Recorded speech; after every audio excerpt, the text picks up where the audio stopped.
Good morning, everyone. Kathy here, and I thought I would come through because the hydrangeas are so gorgeous, and we'll do a hydrangea tour.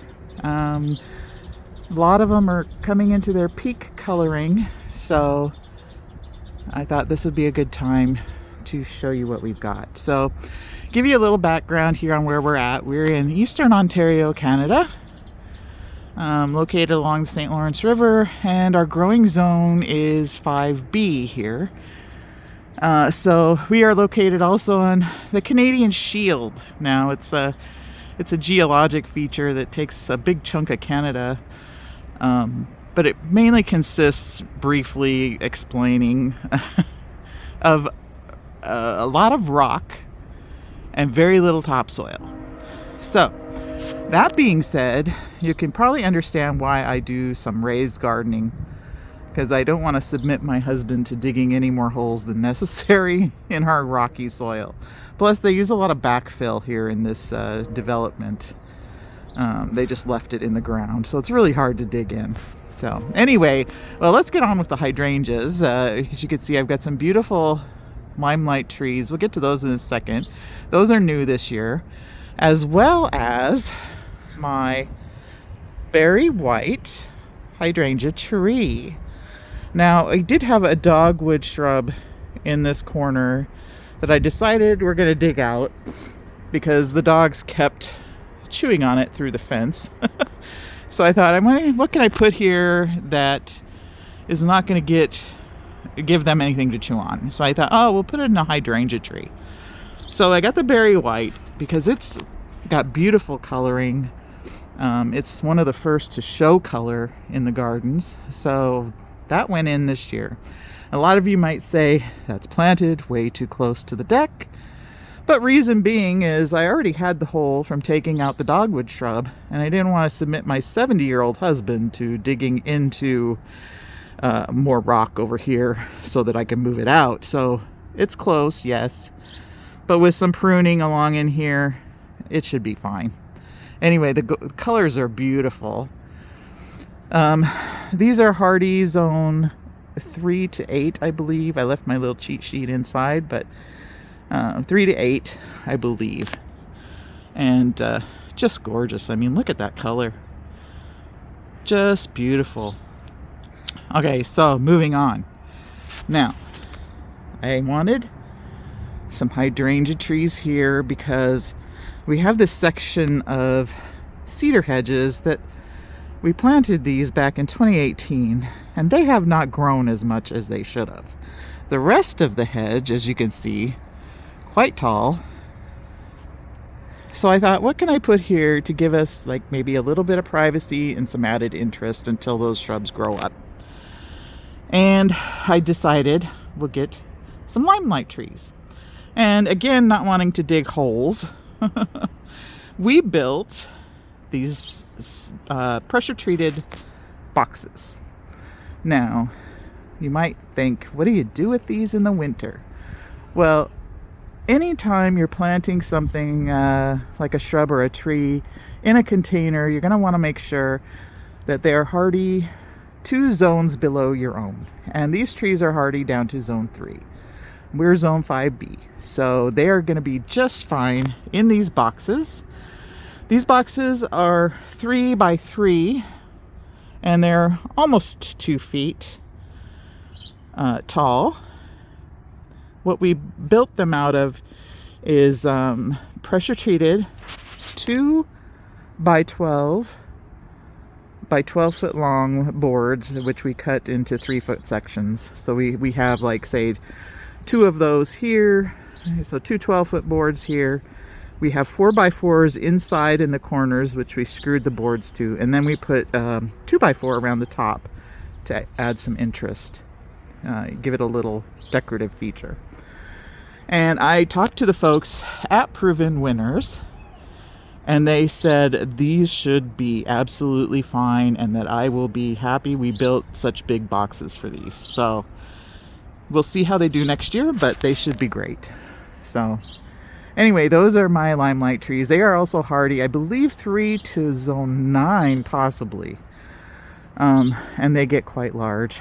We have them kind of staked with wire, run through some of this plastic tubing so the wire doesn't cut into the branches. And we'll probably keep them that way for maybe a year until the roots develop more down here and hold the tree sturdy. But they're just gorgeous. And I don't know if you can tell, they are starting to get just a slight hint of pink. Our nights are getting cooler now, so the pink is starting to show up a little bit more. Anyway, those, and then I've planted down here some, this is Cat's Meow Nepeta, catmint. And then I've got some sage, salvia on either side. And those are also hardy to zone 3, so we'll see if they come back in the spring. So we'll go through here and I'll show you the next feature in our yard. So here we've got our Hydrangea Row. Oh, somebody's leaving. I've got here 2 vanilla strawberry. This was my first hydrangea planted in 2021. Beautiful vanilla strawberry. They get, I think, 6 to 7 feet tall and maybe 6 feet wide. And I've got another little one there. And then right here, I've got our,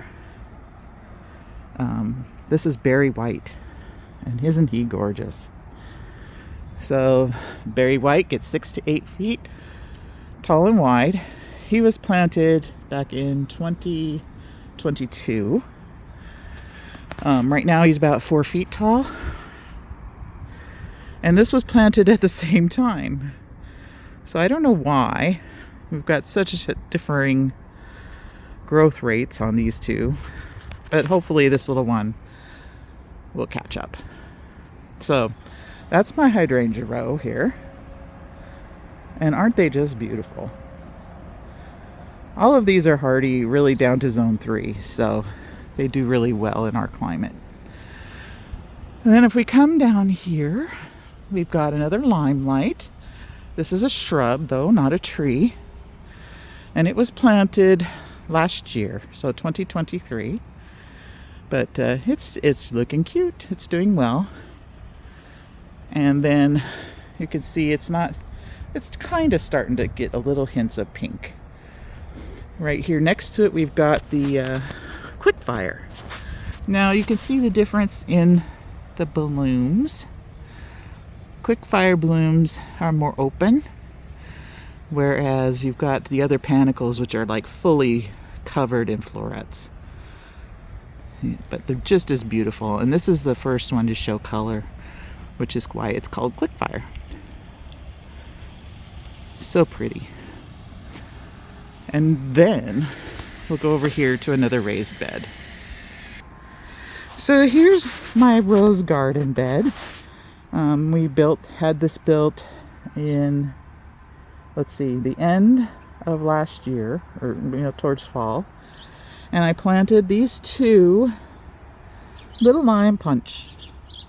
Now these had some really punchy colors, like really pretty punchy colors.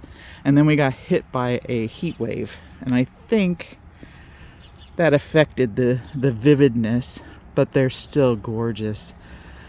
And they have just the sturdiest little stems. We just had massive rains and they didn't bow down at all. But aren't they beautiful? Such pretty, pretty color, and oops, hard to tell when I'm walking. But like I said, just sturdy. Look at that, just bounce back. Really gorgeous little ones. These get 3 to 5 feet tall and wide. And I believe they're also a zone 3 to 8. And look behind, you can see these are Pugster Amethyst butterfly bush. And they are looking just lovely next to this hydrangea. So that is Little Lime Punch. And we'll move around to the front yard. So here we've got one that may or may not last in my landscape. It was planted, oh, there's a dog barking. Anyway, this was planted about either last year or the year before.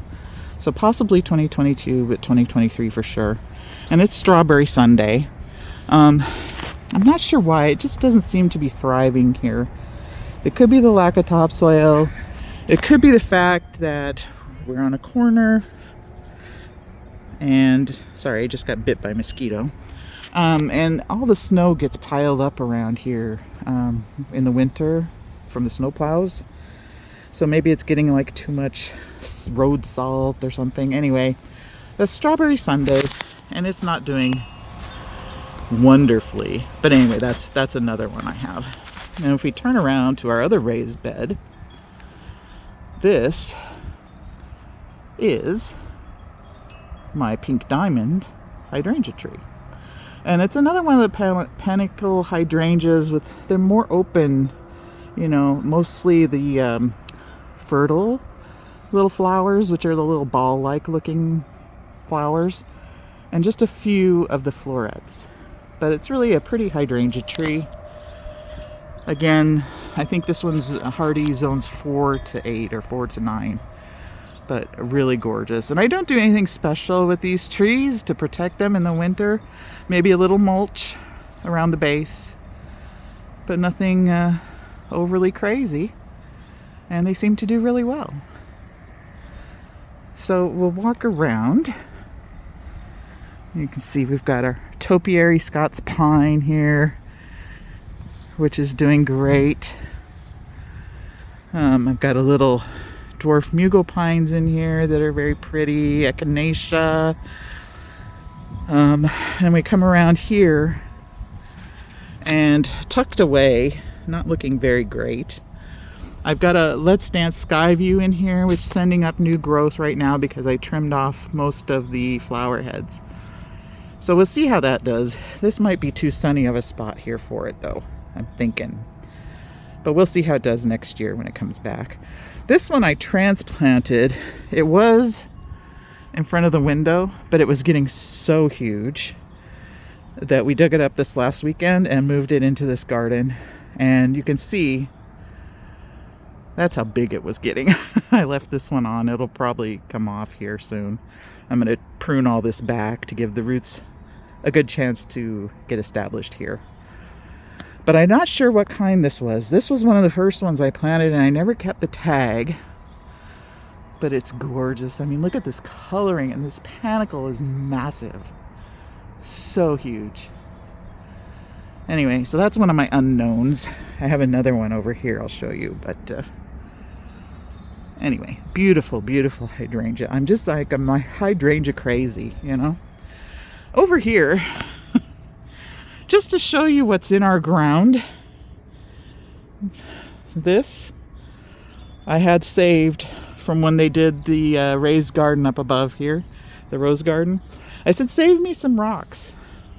This is what I got, some of what I got. I have more, but just massive amounts of rocks. I'm getting eaten alive by mosquitoes here. So anyway, I put the rocks here on this little bit of a hill. I backfilled with some gravelly soil, and then I planted a couple hardy lavenders. So we'll see how those come back. But then over here, I've got another Limelight, looking very cute, just starting to get its pink on here. And who knows, it may outgrow this spot, but I will make room for it. It's going to stay there. And then this is another unknown. I'm not sure. It might be another Strawberry Sundae. I'm not positive though, because I didn't keep the tag. But anyway, it's looking really cute. So if you're a hydrangea fanatic like me, you can always find room somewhere to tuck one in. And they're just gorgeous. Just gorgeous. These I have at the base of a lilac tree next to another lilac. This one is a Beauty of Moscow lilac. We'll have to come back next spring and give you a look at that one. It's just gorgeous. But anyway, that's my little hydrangea addiction. But you can see just how gorgeous Hydrangea Row looks. I mean, it's just beautiful. I just can't get over how pretty hydrangeas are. They give you that mid to late summer all the way through fall interest. Just beautiful. People love them when they're out walking through our neighborhood. You can see them smiling at the gardens. Anyway, these are at their peak right now. Just beautiful. Anyway, thanks for tuning in for my little hydrangea tour. And it's probably going to be the last one of the season, because nothing much changes from here on out. So enjoy your day. Enjoy the rest of your summer. And I'm not sure when we'll catch you on another video, but until then, take care and stay safe. Bye for now.